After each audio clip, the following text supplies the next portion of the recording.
Well, good morning, everybody. Welcome to Cancer Support Community Central Ohio's Natural Living Workshop with community herbalist Lily Kunning. Lily, we're greatly appreciative of your time and your expertise.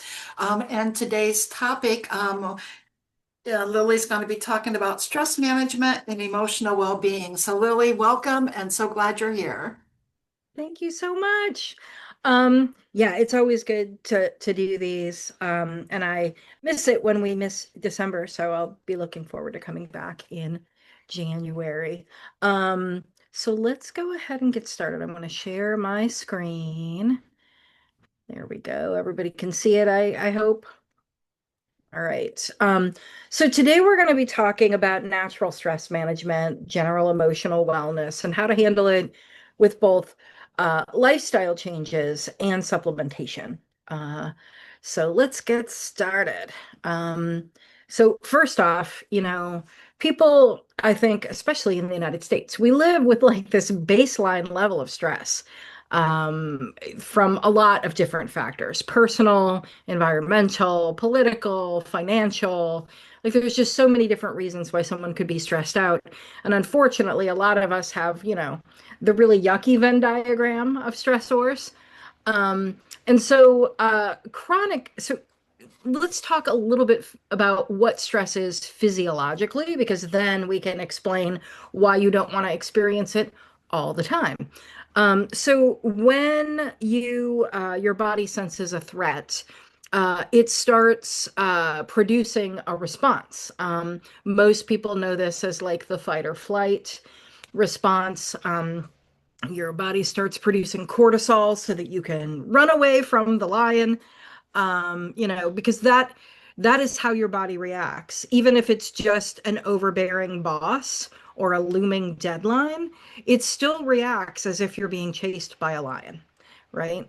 Um, and I don't know if any of you have experienced this, but I know that when I've had a particularly stressful event, after it's over and, my body can realize it's safe, I feel a little poisoned, like it's really hard to recover from that.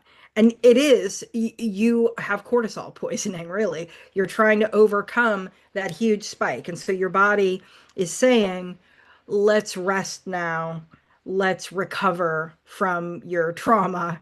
But if you are having these chronic stressors, as many people do in our culture, you're being chased by lions every day, and those chemicals in your body can increase your risk for all kinds of health problems, right?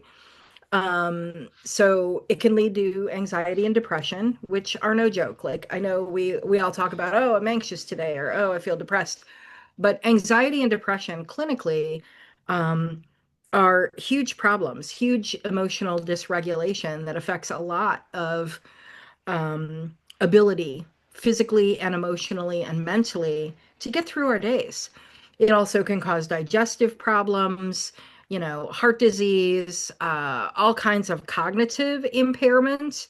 I think everybody here talks a lot online about brain fog and how they have brain fog.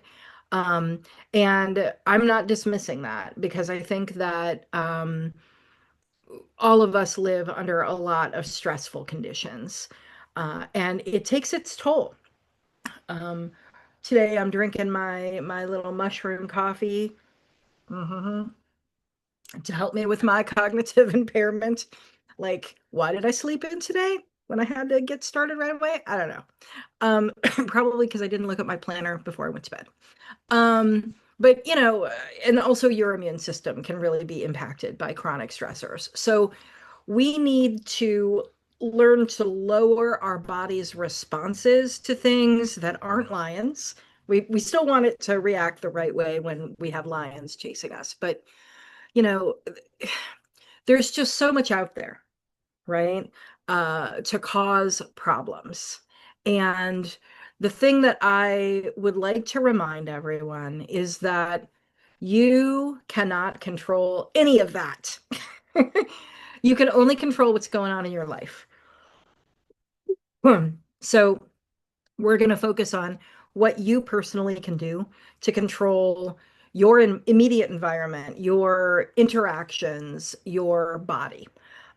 Because there's a lot of crap out there that we have to deal with. And feeling like you have any, amount of control over the level of pollution or climate change or, the stock market or any number of things will lead you to a lot of stress, a lot of chronic stress. And so we are going to talk about what we can do in our individual lives um, to make us more bulletproof, right? So first, let's talk about who's in your support network. Um, the people that we surround ourselves with, particularly if we are sick, if we are injured, if we have a chronic condition that we're managing, are critical. Um, you know, who you want in your life are these people, people who can help and listen and make you laugh and make you feel good. And if there are people in your life, regardless of where, that when you leave, you feel awful, in interaction with them, or they perpetually let you down, or, they're kind of toxic. Those are the people that you want to limit your exposure to, right? They don't have to be the stars of your show. They can be, you know, what do they call them? NPCs in video games, right? My kid plays video games all the time. I'm like, yeah, yeah, the NPCs. Um, so yes, think about who is in your life, who supports you, who makes you feel good. Those are the people that you want to see more, and the people that don't make you feel good. How can you minimize your contact, right? So that's the first thing. Um, And I want to stress here that all of the basic healthy lifestyle things are still important when we're talking about managing stress. So, eating healthy, getting movement every day, sleeping as as much as is healthy, and then pursuing joy, right? I have a picture here of not just a balloon, but also the forest, right? Walking in the woods makes me feel joy. Find the things that can bring you that happiness, and they don't have to cost a thing. But blocking time for them. Because honestly, the thing that I know about myself and the thing that I know about most people in my life who are caring, empathetic people is that they always put themselves last. They take care of everybody and they don't block out time for themselves. And it is super important. I started not just planning and time blocking, but I started color coding the types of things in my calendar. I know that sounds really what do the Freudians call it? Anal retentive. But the colors help me to visually, I'm a very visual person, to see when I'm imbalanced in a week, right? So my job is one color, helping my kid with school is another color, my volunteerism is another color, self-care and things that bring me joy are a color. It's purple. And so I look at my week and I evaluate how much purple do I have here this week? Is that why I'm feeling so crappy? And they can be really simple things like, for me, I get a massage every couple weeks because I have a physical condition that helps keep me functional, right? But it's also time spent with friends.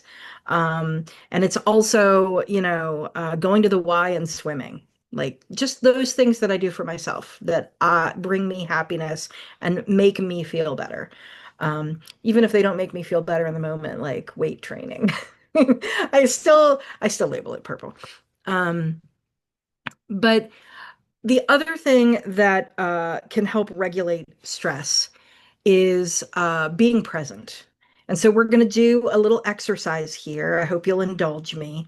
We're going to do what's called the fourfold breath. And what this does is it calms the central nervous system. One of the things that happens when we're stressed out is our nervous system is just like sending tons of impulses and making us, crackle. And this calms the central nervous system. So what we're going to do is we're just going to take a few breaths in this very specific pattern.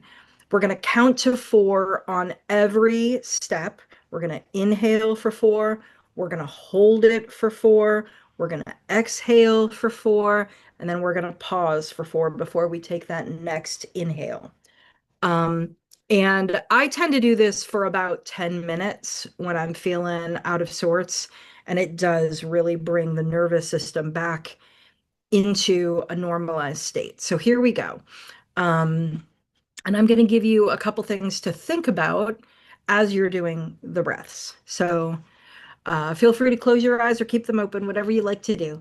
But first, we're going to inhale 2, 3, 4, and pause 2, 3, 4, and exhale 2, 3, 4, and pause 2, 3, 4. And as you inhale, 2, 3, 4, and pause 2, 3, 4, and exhale 2, 3, 4, and pause 2, 3, 4. Keep going the rhythm. I want you to think about inhaling your connection to everything around you and how you are joined with your immediate environment. And as you exhale, I want you to think about releasing all the things that are troubling you. They come out of your body physically with your breath.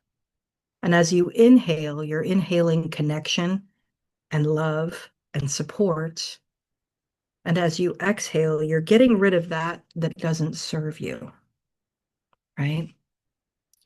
And so with every breath, you are becoming more connected and more balanced. And with every breath outwards, you are releasing the thing that troubles you. So I hope that exercise is something that you can take with you and take advantage of. It's doesn't cost you anything. It's very helpful to just do the immediate calming down, particularly if you have sort of the panic attack kind of sessions that sometimes I get as an anxious person. And it just really brings me back to where I need to be in order to, function in the world. Because you're not doing anybody any good, including yourself, if you're in the fetal position on your bed. Just saying. Um, there are other mindfulness exercises. If that one doesn't work for you, that's cool. There's so many different ways you can bring yourself back to the present. And one of the things that really stuck with me, one of my therapists at one point told me that mindfulness exercises and making sure that you're in the present are the thing to do, whether you're anxious or depressed, because anxiety, she said, was mostly living in the future. You were constantly thinking about what's next and, oh my gosh, this thing and the deadline and the plans and the list, right? And you're anxious. Um, and being depressed, she said, in her experience with clients, was focusing on the past, regretting things, dwelling there, and not really moving into the present. And being present is neither of those things. It's the only moment we truly have, and we are squandering our moments of being fully present when we are anxious or depressed. And so bringing ourselves to the present with any number of these kinds of things, whether it's journaling or making art or doing qigong or playing with kids, whatever it is that can bring you to this present moment and not think about what's gonna happen or what has happened, and just be present, is gonna help you relieve your baseline anxiety. And so making space for that in your life every week, making sure that we are doing things that uh, make us mindful, bring us to the present. And frankly, I find all of these things enjoyable. So that's nice too. Um, but yeah, I think that also being able to name things can really help with stress management and emotional regulation because sometimes we're upset or we're anxious or we're depressed and we have no idea why. But there is something that put us there. And so journaling can really help define your inner landscape. Um, and so when you journal, instead of making a laundry list of things that happened that day, talk about your inner landscape, your feelings about things. You know, I'm feeling this way. Well, why does this feeling happen? Did it happen at a specific moment? What were you thinking of when it happened? Who was around you? What was happening in the world around you when you got that sensation? Because the thing that I have found is that, I journal, and the thing that is most helpful about journaling is not just getting it out, but going back months later and reading things gives you huge insight into what is going on. You don't see it in the moment. You're in the forest, so you can't see all the trees, but it really does help you get a perspective. It's like you're the drone footage going over your stressful moments, and you can actually see, oh, there I was right there. Um, and it really is super helpful. So if you want to play the long game, journaling is a good one. Um, I also want to encourage people, and it's very hard when you're in a bad place, to think about what you're grateful for. Because we all have blessings in our life that we often will take for granted when we're feeling poopy, whether that's anxiety or depression. And so reframing how you look at what's going on in your life is going to be super important. Um, so I did this exercise as part of this leadership training I did once. And they told us to write down, like, next week, what are the things you have to do next week? So we wrote it down and then we shared it with the group. And the facilitator was like, great. All right. So we're going to shift it. And I want you to just say, instead of, oh, I have to do this, I have to do that, I get to do this, I get to do that, right? Because you have an opportunity there. And so it did like reframe things a little bit, Um, but then they were like, okay, we're going to take it to the next level. Now I need you to explain to me why you're blessed to do those things, right? And it's a complete mind shift because you go from, oh, I have this report that's due and there's just so much still to do on it, and I'm really freaking out. I don't know if I'm going to make my deadline. People are going to be mad at me because they're relying on me to get this thing done. And then you shift it to, oh, I get to make this report because this report is going to help an entire community of people. I am very excited about the impact that this report might have for that community. And then I'm blessed to do it because I get to be part of the solution, right? This report is the beginning of something amazing for an entire community of people, right? So reframing what it is that we're doing in our lives as blessings is flipping the switch, and it does make a difference. I know it sounds like it's semantics, but it is not. Language helps us filter what is happening in our world. And if our language is constantly negative and complaining and ungrateful for what is going on, um, it makes you a negative, ungrateful person. It eventually happens that way because that is how you are framing things. It is your output of language actually affects your input of thought. So gratitude is a huge practice that, again, is free. Breathing is free, gratitude is free. All of these things do not cost money. um, and oh yeah, media fast. So back in the day when I first started talking about these things, there was not really social media as pervasive as it is now.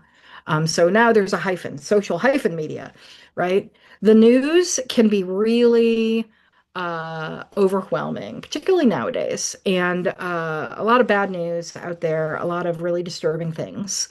But social media not only brings us the news, but it also brings us like the self-selected news from people who are trying to like spin things and make their lives look glamorous and awesome. And then you can't help but do the comparisons. Um, when I am particularly anxious, I do not doom scroll. I avoid social media altogether. Often I will take a break from the news because I often will listen to like NPR in the morning to see what's going on in the world before I start my work day. Um, but if I'm particularly anxious that day, that's not happening. I'm gonna be with my kid. I'm gonna be with my animals. I'm gonna mindfully eat, and then I'm gonna start my day. And honestly, I used to feel guilty about that. Like, oh, you need to be a world citizen, a responsible world citizen, and know what's going on in the world.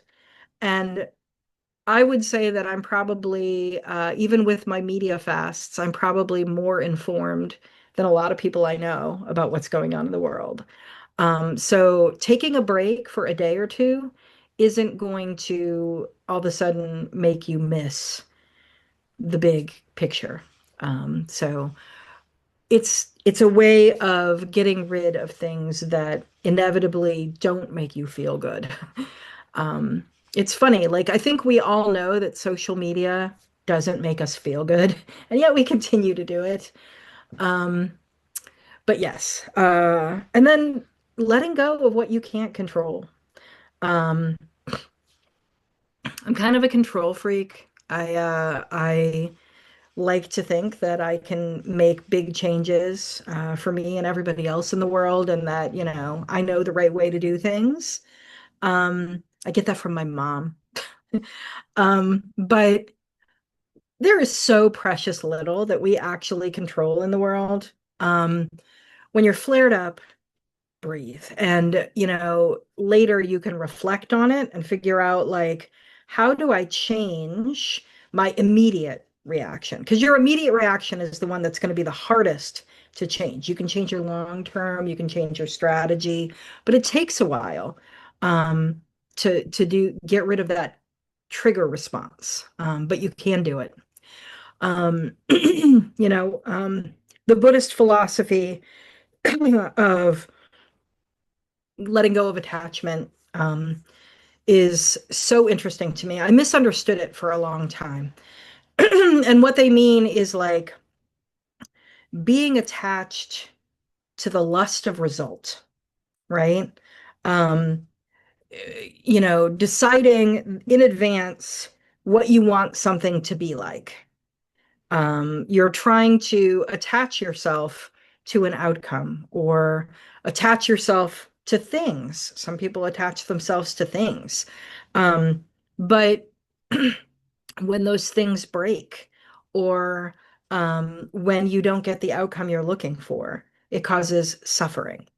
And so letting go of that attachment, it doesn't mean don't be connected. That's not what this is about, but it's about removing your ego attachment to outcomes, to things, to people, and allowing them to freely make decisions that maybe you wouldn't agree with, but you're there to talk to them about it afterwards if it goes south.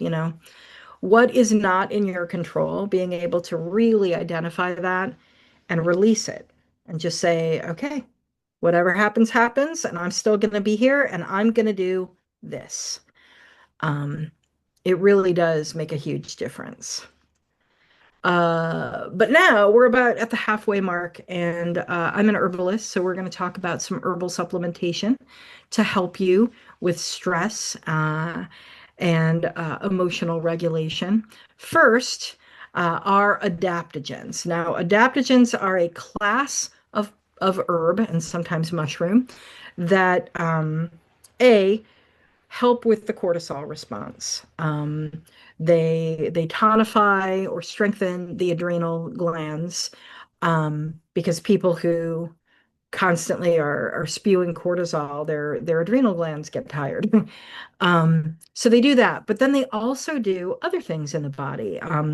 We call them like um, uh, generalists, right? They impact more than one organ, more than one gland, more they do more in the body. And so there are different types of adaptogens for different people. Let's say you're a big stress puppy and you have high blood sugar. Well, Tulsi is a really good remedy for you, not remedy, tonic. Um, you can drink Tulsi tea, it's delicious, and it's not only going to help with your stress and anxiety, but it's also going to help you balance your blood sugar over time. Let's say you're so stressed out, you have insomnia frequently. Ashwagandha is your best friend, right? You take it every day and it helps to regulate your internal clock and help you calm and get better sleep. Um, let's say you're so depressed that you don't have a lot of energy or stamina to do things throughout the day. Both rhodiola and eleuthero are going to help you. Rhodiola, I don't recommend for anxious people because it is very energetically stimulating, and sometimes that can feel too much for anxious people. But for depressed people, oh, that's great. So there's an adaptogen for every person.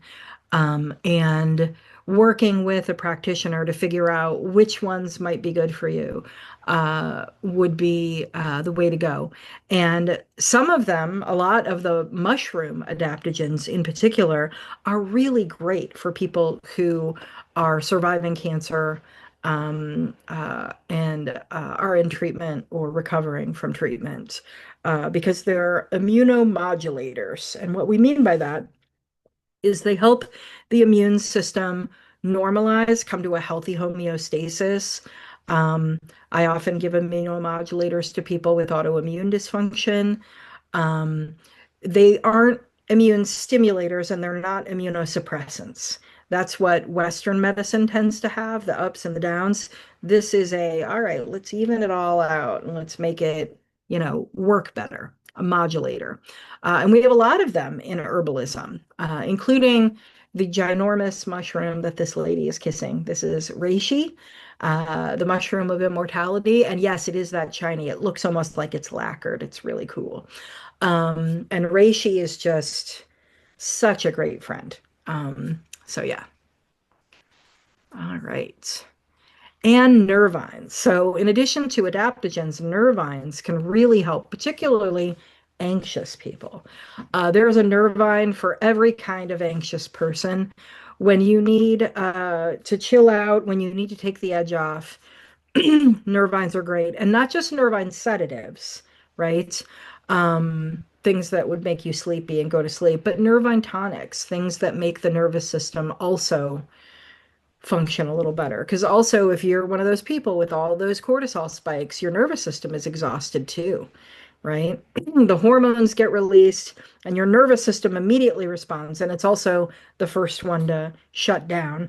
And then fall on the couch and are like, ugh. But your endocrine system keeps going for a while. It takes longer to peter out. But the nervous system gets exhausted. And so nervine sedatives like chamomile and lemon balm or skullcap, they're all really great at helping you calm down. And there are nervine tonics too. If you've got a nervous system disorder, taking a nervine tonic that strengthens the nervous system or a part of the nervous system is really great. And working with an herbalist again who understands the whole entirety of your condition and they can make some good recommendations for you. So just remember, it's just a bad day. It's not a bad life. Sometimes we get in the middle of so much stress, and we forget the good stuff, right? So breathing, being present, figuring out what of these mindful activities and exercises we can do that will make us feel better is really important. I'm going to send Darlene this deck, which has embedded links in it and things, um, so that you can have it as a reminder of what we talked about. Um, but yeah, I wanted to make space and time. We have a fair amount for questions. It can be about herbalism, it can be about stress management. I am here for you. So definitely ask away. And I You're hope people welcome don't to mind. unmute or to use the chat. Oh, I I hope had people to, don't I mind. had to smile, Lily, when you're talking about color coding because I do the exact same thing. Do you? I have different colors for different things. It just so that way when I look at it, it's not overwhelming all in one color. Yes, yes, I have my colored pens as well. It just helps. I'm like, oh, I'm focusing on that, or this is popping out. So yeah, I had to laugh and smile when you said that because I'm like, I do the same. Yeah, it really does help. It's like, oh man, last week was all work and no play. I need to fix that. It helps you to course correct in a much quicker way, I think. Yeah. Yeah, yeah, yeah. Lily, can I ask about any issues with herbs, especially like the adaptogens with estrogen positive, um, as estrogen blocking Hmm. medications? Yep. Yeah, the thing about adaptogens, in order to get classed as an adaptogen, it needs to be safe for most people, including pharma. And most of them do not work specifically on sex-related hormones at all. Um, and they tend to work very well for people that are on estrogen blockers.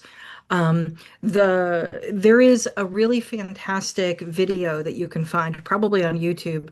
It's a TED Talk with Paul Stamets. I'm gonna write his name in the chat. Stamets.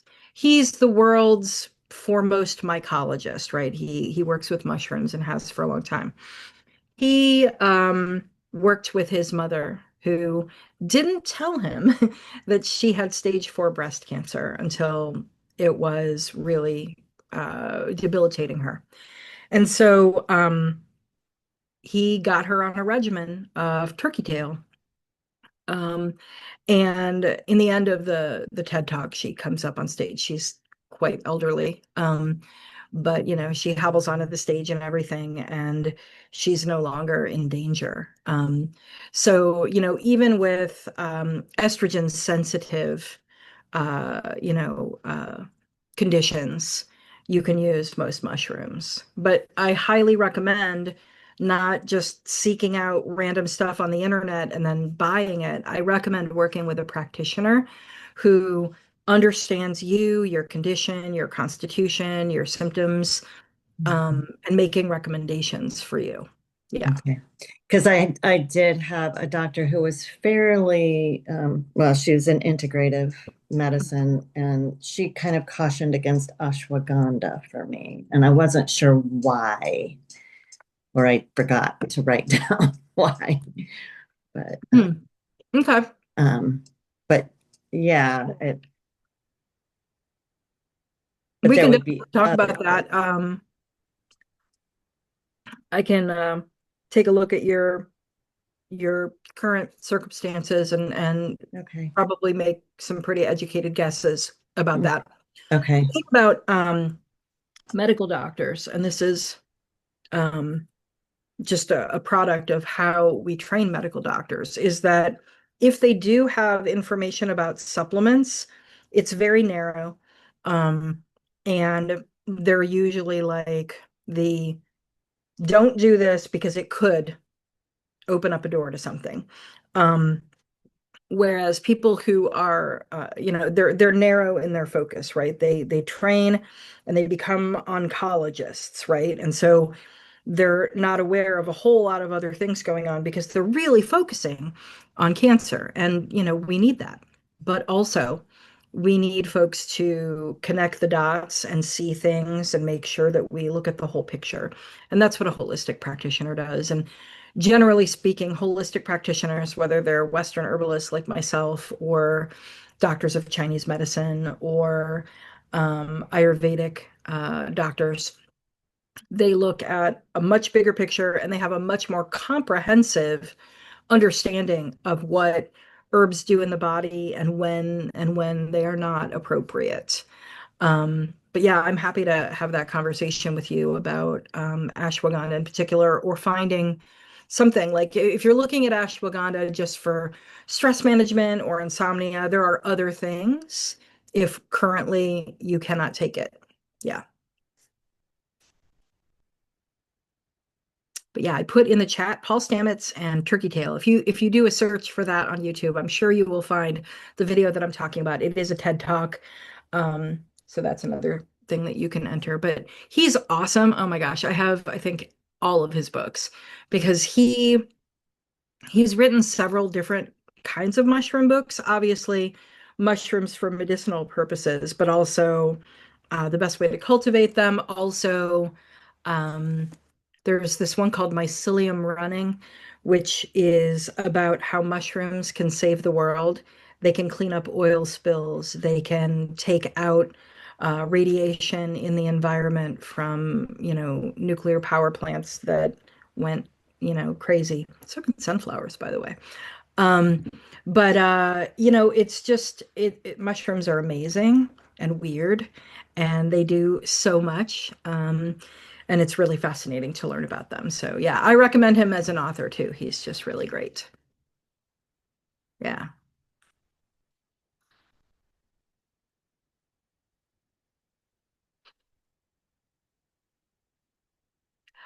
Is anyone curious about what stress management mindfulness techniques might work for them? Like, if you looked at that list and thought no to most of them, I'd love to hear from you and we can work out something that you might want to try instead, because there is something for everyone. We're all different. We all like different things. We all get joy from different things. Um, and the one thing I learned, from my injury when I was just very physically incapable of doing things, and it was just my job to get better for a couple years, is that people will make recommendations with the best of intentions, but they don't always work for everybody, you know? I had so many people tell me, "Oh, you need to do yoga. Yoga will be good for you." And yoga would flare up my injuries because being in a position and holding it was the worst for the kind of injury I had. I needed more movement modality, and so I found Qigong and Tai Chi. Um, but like, if I had $1 for every time somebody said, "Oh yeah, just try yoga. Yoga will help you," you know, maybe I'd be rich. Because the people that like yoga, it works for them, right? But it doesn't work for everybody, and nothing does. Um, so always beware of anyone who says, this is the thing, this is the diet, this is the exercise, this is, the thing that is good for everybody. When I was in acupuncture school, there was this one guy in there, and he already had come in with like his life goal. He was going to be this wellness coach that recommended a low-fat vegan diet for everyone. And the instructors were like, this guy, you know, because if you know anything about holistic medicine, it's that everything is customized to the individual and there is no one way. Um, Makes it a lot harder to learn and to practice, but the results are undeniable. And he would just argue with them, argue with our teachers about the one diet. Yeah, I don't think he graduated, but it was funny to watch. And the thing that I remember about diet is I had a friend that went to an Ayurvedic practitioner and got a diet recommended just for him. Um, my friend was so stressed out, so type A, so highly strung, very thin and wiry, and like, yeah, he had a lot going on. But he was also this amazing creative person that went to art school and like did this beautiful work. Anyway, I went to his house and saw that there was like a list of foods that were recommended and foods to avoid on his fridge. Um, and I was like, pork? Pork is something you should eat? And he's like, yeah, yeah, that's part of my diet, you know? It was very interesting, and I got to meet his doctor and talk about those things after a while. But it shocked me, because I'm used to thinking of, or I was used to thinking of foods as, universally good or bad for people. And that's not necessarily true. Yeah. Well, Lily, I just wanted to put a plug in here for Cancer Support Community Central Ohio. A lot of the stress management practices you had mentioned are programs that we offer here. We have a quarterly journaling, a weekly qigong. Jennifer herself teaches about going in 2026 to a weekly yoga nidra. Yay! Very excited about that. We have our yoga practice is a very gentle practice with the stretching. It's really more advantageous for our cancer community. We have a cooking for wellness with a holistic chef and a dietitian. So just a lot of those programs that you mentioned for stress management. Kevin does a mindfulness hour twice a month. So it's just really great to see that the things that you recommended are things that our participants can participate through us at no cost. Yeah, and that's why I continue to do these classes because I really feel like um, the programming at Cancer Support Community is just really intentional and thoughtful and holistic in a way that it's hard to find, especially for people that are ill, right? Yeah. Um, the instinct um, for doctors when someone is ill, profoundly ill, is to just stick to the plan and don't divert from the course. And I understand that. I totally do. But there are things that we all can do to make ourselves feel better, function better, that maybe are outside of the purview of someone who's so narrowly focused, you know? Um, and I don't mean to badmouth yoga. Yoga is great. Uh, you know, um, and I'm thinking about finally, now that I am so many years past the initial um, injury that I had, and I'm not living in daily pain, and I'm working on things. Thinking about going to this one of these yoga classes here at the Y locally to see how it works for me, and making sure that the description says that it's easily modified. Um, but yeah, I need to get these IT bands a little bit more flexible. That's what I mean. That's my next goal for this coming year. Flexibility in my IT bands. Yeah. So if anyone has any recommendations for that, please let me know. Lily, can you give a little bit more info on the assessments that you do? And would I be able to sign up now, but maybe not do it until like January? This is Oh, getting kind of totally. Yeah. crazy. Yeah. So, the consultations that I do start with you filling out an intake form. It takes about 20 minutes to fill it out because I'm really nosy. Um, but I want to be able to like get a lot of information about you and connect all the dots. And then you set up an appointment, and yeah, you can do it many months out. That's not a big deal. Um, and then when we do meet, I have your form in front of me, and I ask a lot of questions, and we get into things. And based on your answers and what I'm seeing, I'll make recommendations and we'll agree to a plan together. And then I'll send you an email summary of that plan, along with any supplementation recommendations that we talked about. I make custom formulas, but also I have access to low cost other things, like minerals or probiotics or whatever, right? Through my dispensary. So that's how it works. And then I like to check in with people because, it's overall wellness, particularly if you have a chronic condition, is not a one and done, as you probably know. So I usually check in with folks a month or so after they've been doing the plan, working the plan to see how it goes. Yeah. So that's how it is. Um, and if you're interested in that, you can go to the Haven Herbs link in the deck and look in the menu for consultations, and it'll take you through the whole process. Thank you. You're welcome. Absolutely. I can't say enough for my journey with Lily, which included pre-surgery, uh, getting my body ready and healthy plan, and then the post-surgery, along with other materials like YouTube videos. I was doing my qigong flying, which I really think helped a ton. Yeah, move And that then limb. yeah, and then the post surgery and then the radiation, like it, she had support every bit of the way that was tailored to my needs. And I will say it was a huge help. And I'm still using, the lymphatic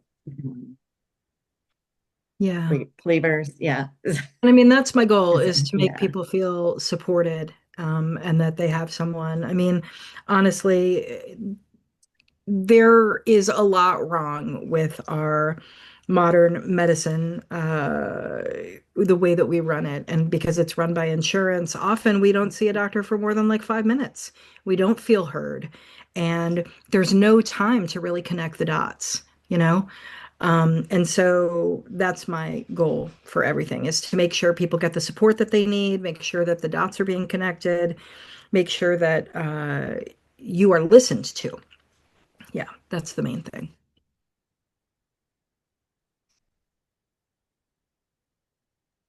We've still got about 10 minutes if people have questions. You don't even have to unmute yourself. You could just type it in the chat. It would be fine. Um, I do want to say so. I also live in Ohio, but I live north of y'all in Columbus. So I live in Tiffin, Ohio, which has a couple universities here. We're sort of weirdly triangulated between Columbus, Cleveland, and Toledo. We're sort of in that middle area of the triangle, and um, we have a whole bunch of in-person classes that I'm teaching up here if you're interested. I'm also teaching in-person classes in Perrysburg and Port Clinton, which is on the lake. I'm learning about all this new area of Ohio that I've never really explored before since moving here. I moved here almost exactly a year ago. Uh, I moved in the day before Thanksgiving into the house I'm in now. So yeah, it's been a journey of settling and getting everything reestablished. And teaching in-person classes is something that I missed a lot. Really being able to connect with people and like pass on specific skill sets or whatever. I miss those days of teaching in person at Cancer Support Community. I used to do some of them in person or all of them in person. I remember there was one where I was like in the kitchen, like all over the place. We did like a food is medicine, and I had a broth going, and I was making a salsa, and I was doing all these things. But it was fun, like being interactive and making those connections. So maybe in 2026 I can come down for a couple. I'll see if I can make that happen. I would love that. And I want to thank everybody who had answered the email that I had sent out asking about future ideas for topics for Lily, because she does offer these sessions once a month, and getting feedback from our participants about what exactly do you want to learn from her. So I appreciate everybody who had taken the time out to send me those answers. And then I too can attest to working with Lily directly in a consultation with some of the health challenges I myself live with. And that was really beneficial. So can't speak more highly than working with Lily directly.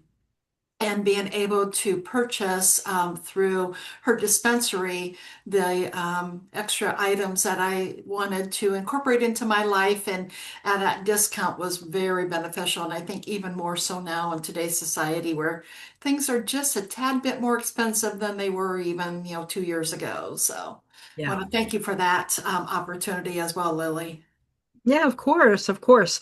Yeah, and if you come up with questions after we're done here, you can just email me. I'll put it in the chat what my email address is. Wait, there's an S there. There we go. Um, yeah, so feel free to email me. That is never a problem. And yeah, I look forward to working with some of you and seeing you maybe in January on Zoom. Well, thanks everybody for joining us today. Lily, again, thank you so much for your time and your expertise. And Lily shared, she'll be sending me the presentation from today, and I'll be emailing that out to everybody. Um, and I hope everybody has a wonderful Thanksgiving holiday. Yeah, have a great restful holiday, everybody.